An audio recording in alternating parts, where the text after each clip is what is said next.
Boa noite, turma. Professor Gilberto de Física, tudo bem? Esse é o vídeo da correção da atividade entrevista com o mecânico ou entrevista com uma mecânica.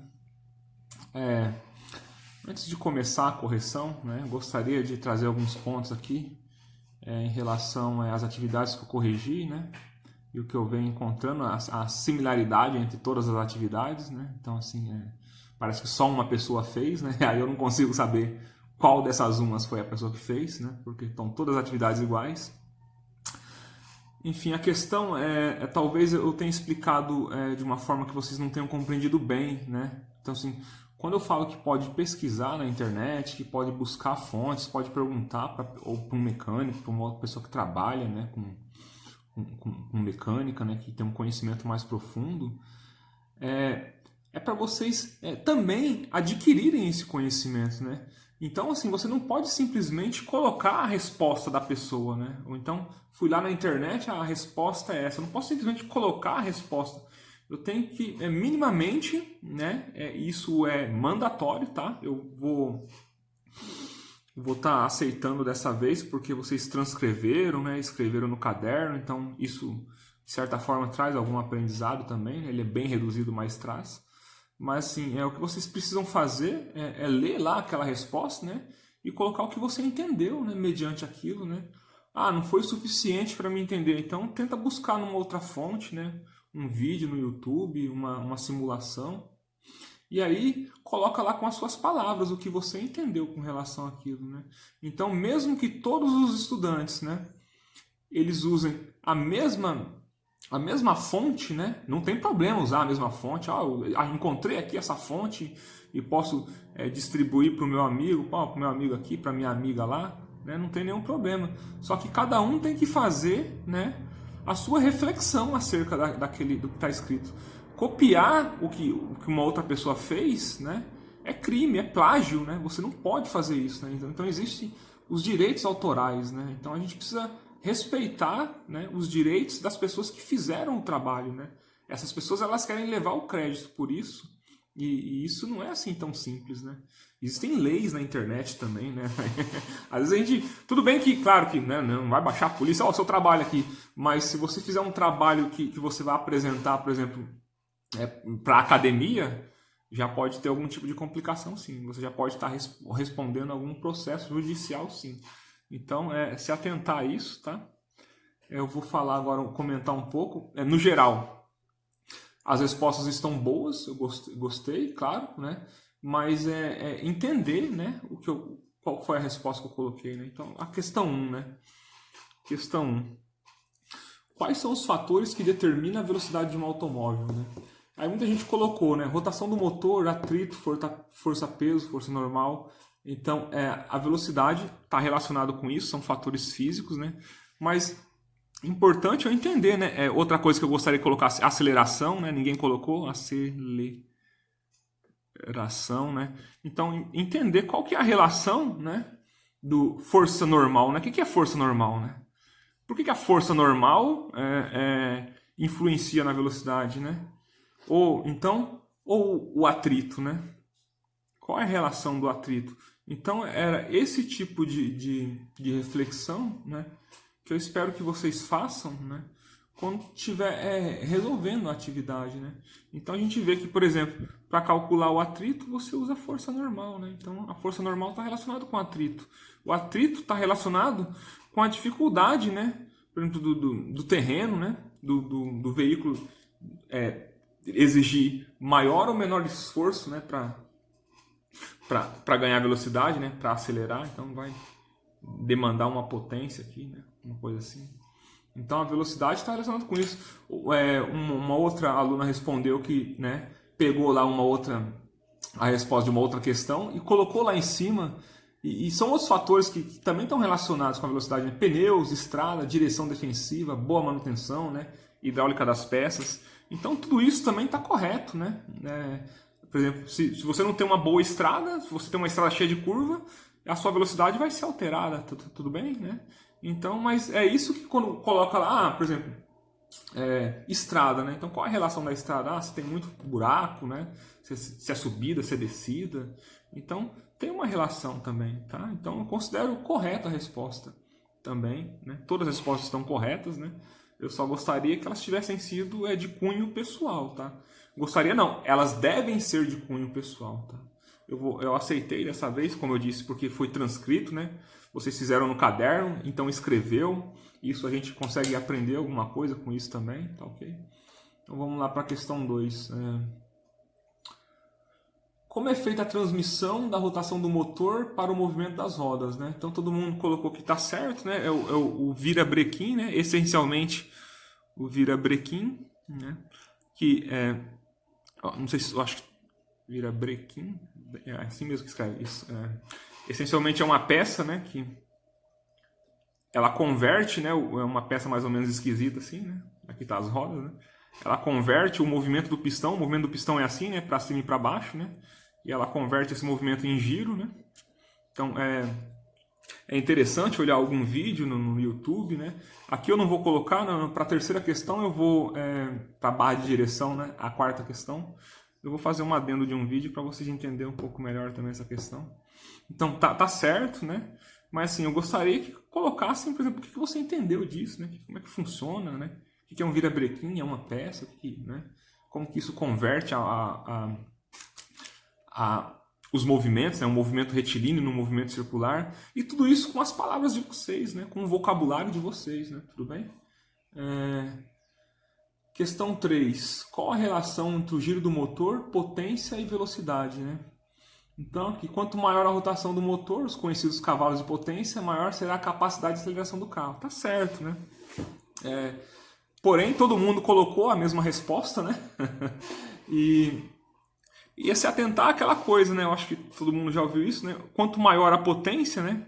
Quanto maior a potência, então maior é a aceleração do carro, né? Então a aceleração é uma aceleração maior. O que significa isso?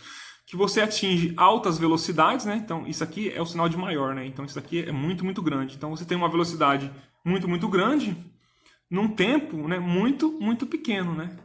Então isso que eles falam, por exemplo, daqueles carros, sei lá, uma Ferrari, né, que vai de 0 a 100, né, em 2 segundos, né? Então o que é isso, né? É um carro que tem uma potência muito alta, né?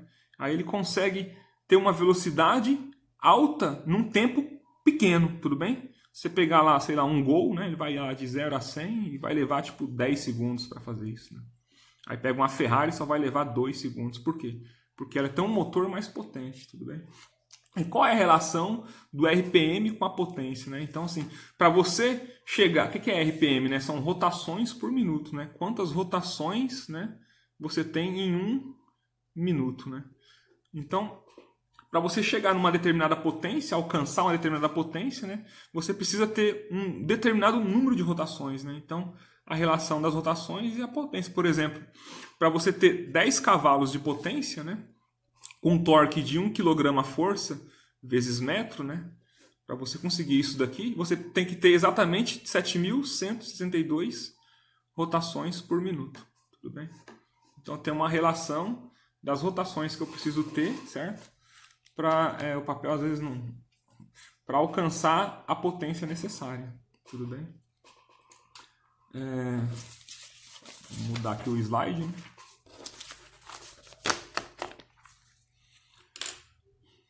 Como funciona a 4?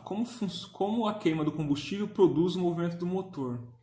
Todo mundo respondeu a mesma também, tá certo, né? Funciona pela explosão, né? Então a explosão, né, de forma bem grotesca, né? A explosão explode aqui, tem um pistão aqui, né, que ele se movimenta e ele fica indo. Quando explode, ele sobe ou desce, né, dependendo eu posso tirar isso daqui, né? Então ele explode, ele pode subir, né? Depois ele desce e aí ele vai ficar subindo e descendo, vai ficar fazendo esse movimento aqui, né? E depois o virabrequim, como a gente viu, vai converter esse movimento aqui nesse movimento aqui, né? Tudo bem?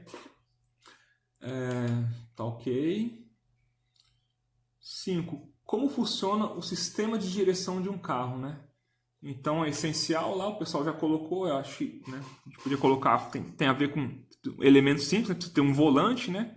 O volante está agregado a uma barra de direção que está ligada ao eixo, né? E aí a forma que que essa barra de direção, né? Essa barra de direção ela gira o eixo, né? Aqui você pode ter uma bomba hidráulica, ela pode girar direto na cremalheira, né? Sendo uma ação mecânica. Você vai ter que pôr toda a força aqui no volante, né? A gente chama de queixo duro, né? Então, antigamente, imagina para você girar um carro, até que não é tão difícil, mas um caminhão, né? Então, você tinha um caminhão queixo duro, você tinha que ter um motorista, tinha que ser muito forte, né? Principalmente na hora que você ia manobrar, né? Baixas velocidades, isso aqui era muito pesado. Aqui você coloca um sistema, uma caixa de óleo. Eu vou indexar um pequeno vídeo de 1 minuto, né, nesse vídeo que eu estou mandando, né? Então vai ter uma ilustração, uma simulação que eu peguei no YouTube para vocês entenderem um pouco melhor isso. Realmente é bastante complicado, tá?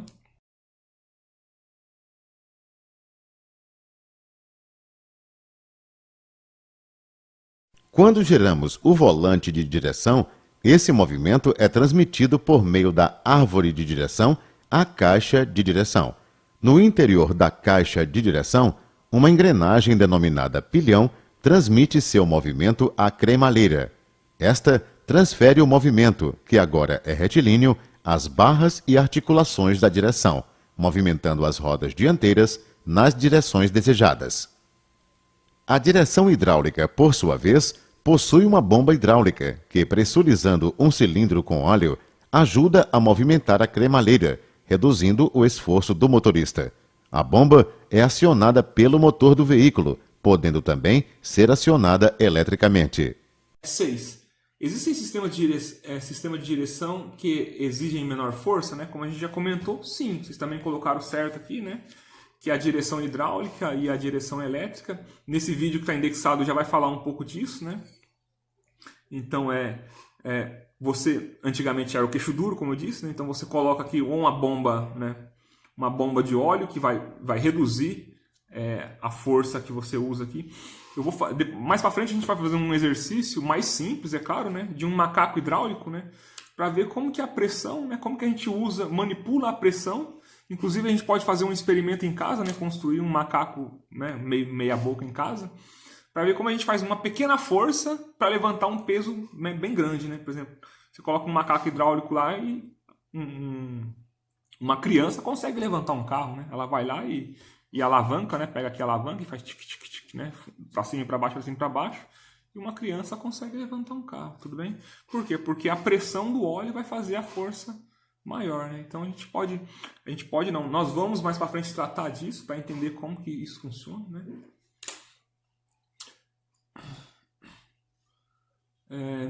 Como funciona o sistema de freios de um carro, né? Então todo mundo também colocou a mesma resposta, né? Tá certo, né? Apesar que só colocaram aqui o freio hidráulico, né? Todo mundo colocou o freio hidráulico como se fosse o único freio que existe, mas não é, né? Você tem freios que eles são um cabo de aço, né? Quando você pisa no pedal, o cabo de aço estica, né?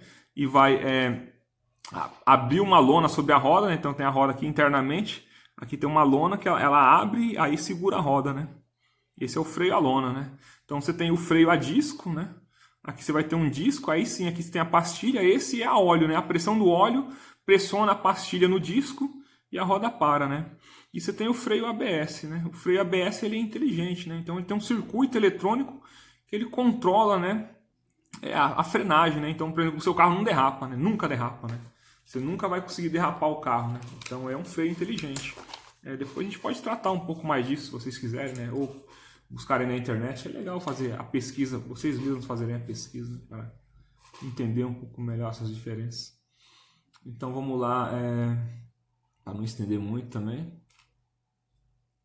Então aqui a 8. Existem sistemas de freios que exigem menor força? Como eles funcionam? Então todo mundo colocou aqui que não, né? Falou que a pressão exerce papel fundamental. Sim, nesse caso, no freio hidráulico, a pressão ela exerce um papel fundamental, né? Mas existem, por exemplo, como eu disse, o freio ABS ele é superior ao freio hidráulico, né? Então por quê? Ele também é um freio hidráulico, mas acoplado a esse sistema tem um microcomputador, né? Que controla os pulsos, né, que você dá. Então você poderia controlar isso no pedal, né, uma sensibilidade. Agora você pode ser um motorista, né, grosseirão, né? Você pode colocar o pé no pedal com toda a força, que o sistema eletrônico ele vai controlar isso daqui, não vai deixar a frenagem ser brusca, né? Nunca vai ser uma frenagem brusca. Então é um freio que ele é superior, né? Ele exige, né, menos habilidade do condutor, né? E em relação, por exemplo, ao freio a cabo, que é esse freio de lona, né? Esse freio a disco aqui, ele é superior ao freio de lona, né? Então, o freio de lona, né, na minha moto mesmo, tem o freio traseiro é de lona, né? É um cabo de aço, né? É uma barra, na verdade, né? Uma barra, essa barra, quando eu puxo a alavanca, a barra vem, a barra de metal, e ela abre a lona dentro da roda e a roda freia, né? Como se fosse um paraquedas. Isso aqui estica assim dentro da roda, a roda para, né? Depois ele volta para dentro e encolhe. E aí na roda da frente eu tenho um freio a disco, né? Tem um disco lá e tem uma pastilha aqui. E a pressão do óleo faz a pastilha pressionar o disco está acoplado na roda. Quando o disco para, a roda para, né? E aí esse é o freio. É o tal do freio hidráulico, onde a pressão exerce um papel fundamental, tá? Mas ele não é o único freio que existe. Quais são os fatores que denominam a estabilidade de um automóvel? Aqui tá correto, né? Então, pneus, estrada, direção defensiva, boa manutenção, né? Então, eu acho que é legal a gente talvez ter complementado um pouco essa resposta, né?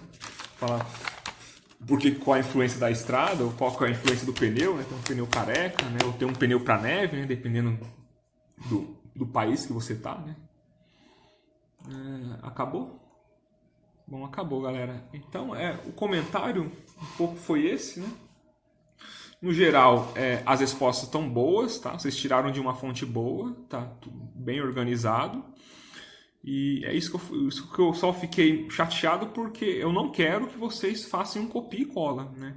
Pesquisar da internet não é copiar e colar, né? Pesquisar da internet você vai lá e obtém a informação, faz um entendimento dessa informação e coloca com as suas palavras. Então, mesmo que todas as pessoas usarem a mesma fonte, cada um vai escrever de um jeito, né? Mesmo que o aluno A, né, ele entenda exatamente igual o aluno B, na hora de se expressar, às vezes o A se expressa melhor do que o B, né? Então ele consegue contar diferente, às vezes. Então nem sempre a gente consegue expressar, né, aquilo que a gente entendeu, né? Se expressar é difícil, né? E vocês devem ir praticando também se expressar, né? Então, quando você vai lá, copia e cola a resposta de uma pessoa, não está se expressando, né? Então, vocês podem perceber, quando eu passo um exercício, tudo aquilo que eu escrevi lá, fui eu que escrevi, né? Então, você está conversando comigo, né? As palavras que estão lá são as coisas que saem da minha boca. E quando não sou eu que escrevo, eu faço uma referência, né? Que nessas questões aí, eu imagino que tem referência lá embaixo, eu retirei do graph, né? Então, não fui eu que criei, né? Então, se eu falar que eu que criei, colocar lá o meu nome, né? Colocar lá o meu nome, é uma plágio, né? Graph com 2 Fs e um E só. Então é plágio, é crime, tudo bem? Então, até a próxima atividade. Eu acho que eu já dei uma nota muito boa. Então, até a próxima atividade. Obrigado. Boa noite.